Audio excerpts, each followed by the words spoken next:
Salut.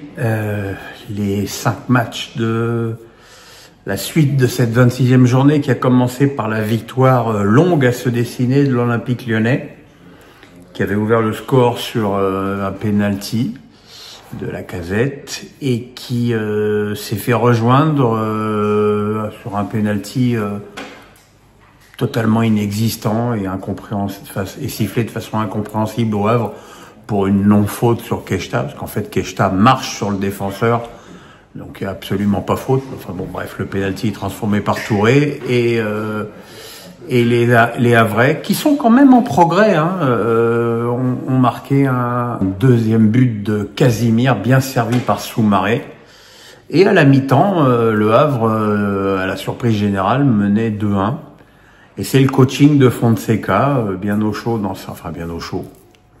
au loin dans sa tribune, qui a fait la différence. C'est l'entrée de Mikotadze, qu'il va falloir quand même commencer à expliquer comment ce gars peut pas être titulaire tant il est décisif une fois qu'il est sur le terrain, parce que là il est rentré, 2 passes décisives et un but à Fofana qui égalise. Le but de la prise d'avantage d'une frappe exceptionnelle sur un corner mal renvoyé.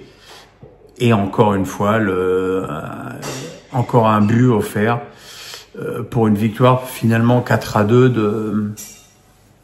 de l'OL, qui, compte tenu des résultats de ses adversaires, fait plutôt une belle affaire.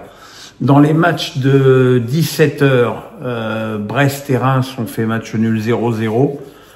Après une interminable série de défaites, les champenois ont au moins retrouvé un petit peu de solidité défensive. Bon, il s'est pas passé grand-chose, l'attaque bretonne était totalement à faune. Pereira Lage a quand même frappé sur la barre, Aïdara s'est fait expulser. Mais voilà, c'est un match un petit peu problématique pour les Brestois, qui décrochent un petit peu au classement, et puis pour les Rémois, chaque point pris est une aubaine, vu ce qui se passe depuis plusieurs semaines du côté de l'Aune. Strasbourg a renversé la situation contre Toulouse. Pourtant, les Strasbourgeois, qui n'avaient pas encaissé de but depuis 5 matchs, en ont encaissé un par Magri au bout de 3 minutes de jeu. Qui a bien suivi un tir de Gbour, bien repoussé par Petrovic. Et derrière, les Strasbourgeois, qui avaient frappé dès la première minute sur le poteau par Emega, ont peiné en première période, comme si ce but les avait un petit peu sonnés, et puis peut-être aussi que psychologiquement ça commence à être difficile de jouer l'Europe. Enfin bref, à la mi-temps, on n'était pas très optimiste pour les Alsaciens, qui ont finalement fait basculer le match en 10 minutes, en marquant d'abord par le Maréchal, qui a donc marqué son deuxième but en 2 matchs, magnifiquement servi de la tête par Moreira, et puis par Moreira. Et que dire du deuxième but sur une belle action, Nanassi le Maréchal, et cette frappe exceptionnelle d'André Santos, dont je vous dis grand bien depuis des semaines, mais je pense que tous ceux qui aiment le foot n'ont pas fini d'encenser ce joueur. 2-1, voilà, la fin de match a été plus pénible pour les Strasbourgeois, qui sont restés derrière, mais bon, ils font quand même une fameuse affaire au classement, parce que ils prennent énormément d'avance sur leur adversaire du jour. 6 points d'avance sur Brest, 4 points d'avance sur Toulouse, et ils sont qu'à 2 points de Lille. Donc voilà, peut-être une fin de saison très intéressante pour les Alsaciens, sachant que le prochain match c'est contre Lyon à la Méno, et que ce sera un match décisif et très important. Le match Montpellier Saint-Étienne se passait merveilleusement pour les Verts, et de façon, je dirais, traditionnellement dramatique pour les Montpelliérains, puisque à la 50e minute, les Verts menaient 2-0 sur un doublé de Stassin. Malgré l'expulsion de Bernauer, les Verts étaient bien placés, et c'est le moment, malheureusement, où le COP ou la butte paillade, je sais pas d'ailleurs exactement qui c'est, a décidé de mettre le feu dans la tribune, d'arracher des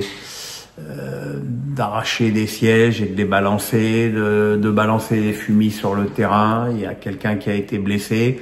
Le match a été arrêté parce que visiblement on n'arrivait pas à circonscrire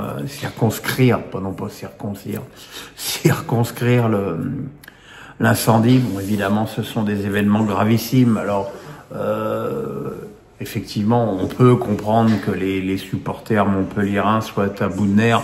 Mais enfin, je suis évidemment pas convaincu qu'ils ont choisi la bonne méthode. Ils auraient peut-être mieux fait de quitter la tribune, de se désolidariser de cette équipe qui leur plombe la vie depuis maintenant très longtemps. Mais évidemment, c'est le coup de grâce sur une saison qui était déjà foutue. Mais là, voilà, on va peut-être avoir plusieurs matchs à huis clos, des points en moins. Bon, ça, des points en moins, vu la situation au classement de Montpellier, c'est pas très grave. Mais bon, c'est évidemment ajouter de la gravité à la gravité et c'est extrêmement problématique. Et puis ce soir, Paris a donc battu Marseille 3-1 dans un classique qui a été pas désagréable à voir. D'abord parce qu'il y a eu une opposition cette fois.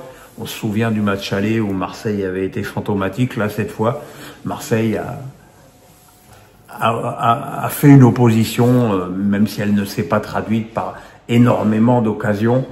Mais au moins, il y avait quand même quelque chose de cohérent dans l'équipe de Marseille qui a plutôt bien quadrillé le terrain et qui,